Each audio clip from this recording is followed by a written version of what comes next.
Well, Luke, 2 wins in 3 days, you must be pleased. Yeah, I've got to be honest, the manner in which we've done it, I think it would have been an injustice if we didn't get 3 points today. I felt that you look at 20 minutes prior to the half-time whistle, we were camped in their half, they couldn't get out. Everything that we asked of them yesterday in the team meeting, and they just delivered on all fronts. And I've got to be honest, we looked like the only team to go in the lead in terms of before the half-time, and they go and score a goal of that quality from Paxman. I got a clap in terms of the way it finished into the goal, but the build-up weren't good enough. But the manner in which we turned it around again for the second game in a row was phenomenal. Just shows excellent character from the lads, doesn't it? I said to him, I've got to be honest, I want the same again for the second half, but now be ruthless in front of goal, and I felt that we were. Buzzing for Josh Amira. Sorba Thomas was the best player on the park by a country mile.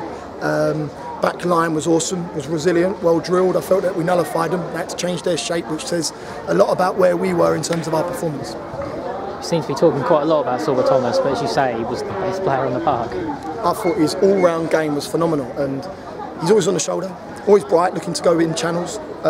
He's a pest. He's always on the front foot. So yeah, I thought he was superb today. Bit of quality from Angelo Balanta as well. I've got to be honest.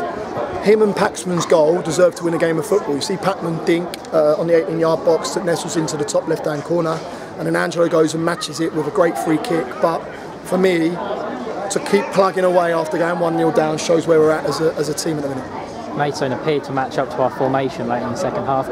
Does that show you they were fearful of us? Yeah, they've got to chase the game. I've got to be honest, they've got to keep Quigley on the pitch. They've got to try and get Shamir Mullins on the pitch somehow. So do you go a 4-4-2 and allow us to run the midfield, or do you try and match up in terms of a 3-5-2? I know they played it last year, but now I've got to be honest, I've got to look at what we're doing. I said it in a lot of my interviews, we're a club in transition, we're a squad in transition, and there's still loads to work on, so much to work on. But we've come back from 1-0 deficits to win 2-1 in the last 2 days.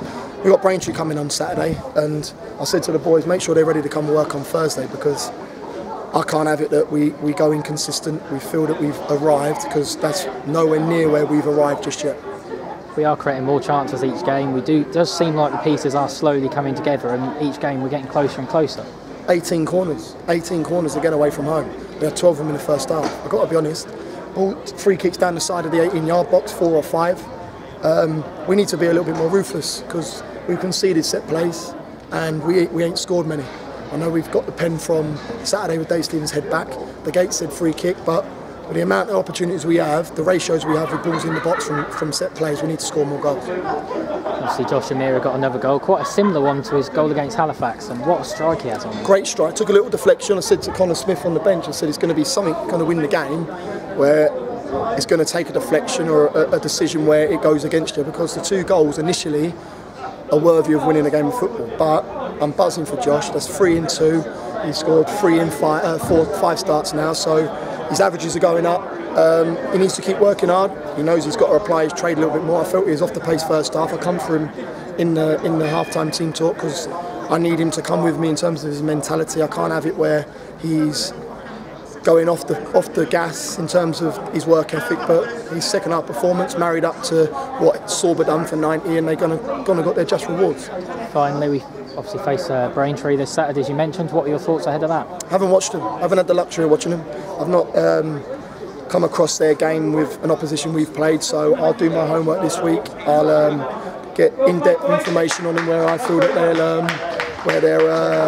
they're strong, where they're weak, and look, they're at this level for a reason. Bradley Quinton's done a fantastic job.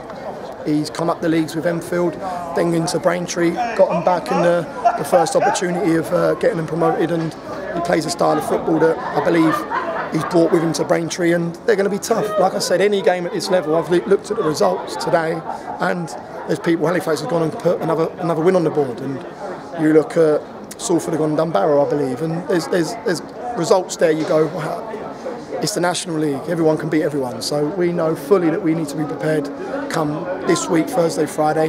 Got 2 days off now, which is beautiful to get them to recuperate, and we go again Saturday.